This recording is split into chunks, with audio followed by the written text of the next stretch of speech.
கிறிஸ்துவுக்குள் பிரியமானவர்களே, ஆண்டவரும் உலக ரட்சகருமாகிய இயேசு கிறிஸ்துவின் நாமத்தினாலே இந்த கால வேளையில உங்கள் எல்லாருக்கும் நல்வாழ்த்துக்கள். உபாகம் 26ஆம் அதிகாரம் 19வது வசனத்தை வாசித்து ஆசீர்வாதங்களை சுதந்திரித்துக் கொள்ளுவோம். நான் உண்டு பண்ணின எல்லா ஜாதிகளை பார்க்கிலும் புகழ்ச்சியிலும் கீர்த்தியிலும் மகிமையிலும் உன்னை சிறந்திருக்கும்படி செய்வேன் என்று நான் சொன்னபடியே உன் தேவனாகிய கர்த்தரான எனக்கு பரிசுத்த ஜனமாயிருப்பாய் என்று அவர் இன்று உனக்கு சொல்லுகிறார் என்றார். எனக்கு அன்பான தேவனுடைய பிள்ளைகளை, இதே உபாகம் 26:19 முதல் பகுதி சொல்லுகிறது பாருங்க. யாருங்க நம்ம எல்லாம்?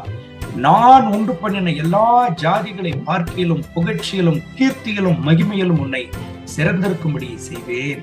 புகழ்ச்சியிலும் மகிமையிலும் கீர்த்தியிலும் அவருடைய ஜனங்களை அவர் சிறந்திருக்கும்படி செய்வாராம். இந்த கால வேளையில இந்த வாக்கு தத்தத்தை கேட்கிற உங்களை எத்தனை பேர் கனவேனம் பண்ண முயற்சித்தாலும், எத்தனை பேர் உங்களுடைய கனத்தை கெடுக்க பார்த்தாலும், கர்த்தர் ஒரு விசை அவருடைய கனத்திற்கென்று உங்களை தெரிந்து கொள்வாரேயானால் ஒருவராலும் உங்கள் கனத்தை தடுக்க முடியவே முடியாது. உங்கள் கீர்த்தியையும் புகழ்ச்சியையும் சீர்குலைக்க முடியவே முடியாது. எதுவரைக்கும்? அவருடைய வாக்குத்தத்தங்களை காத்து கொள்ளுகிற வரைக்கும். உபாகம் 28ஆம் அதிகாரம் 14வது வசனத்தை நம்ம வாசிக்கிற பொழுது ஆண்டுடைய வார்த்தை சொல்லுகிறது பாருங்க. இன்று நான் உனக்கு விதிக்கிற உன் தேவனாகிய கர்த்தரின் கட்டளைகளை கை கொள்ளவும் அவைகளின்படி நடக்கவும் அவைகளுக்கு செவி கொடுத்து வந்தால் கர்த்தர் உன்னை வாலாக்காமல் தலையாக்குவார், நீ கீழாகாமல் மேலாவாய். கண்களை மூடி ஜெபிப்போமா?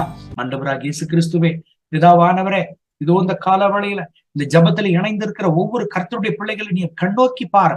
இவர்களுக்கு விரோதமாய் கடந்து வருகிற எல்லா போராட்டங்களை பலவீனங்களை அப்புறப்படுத்தும் ஆண்டவரே.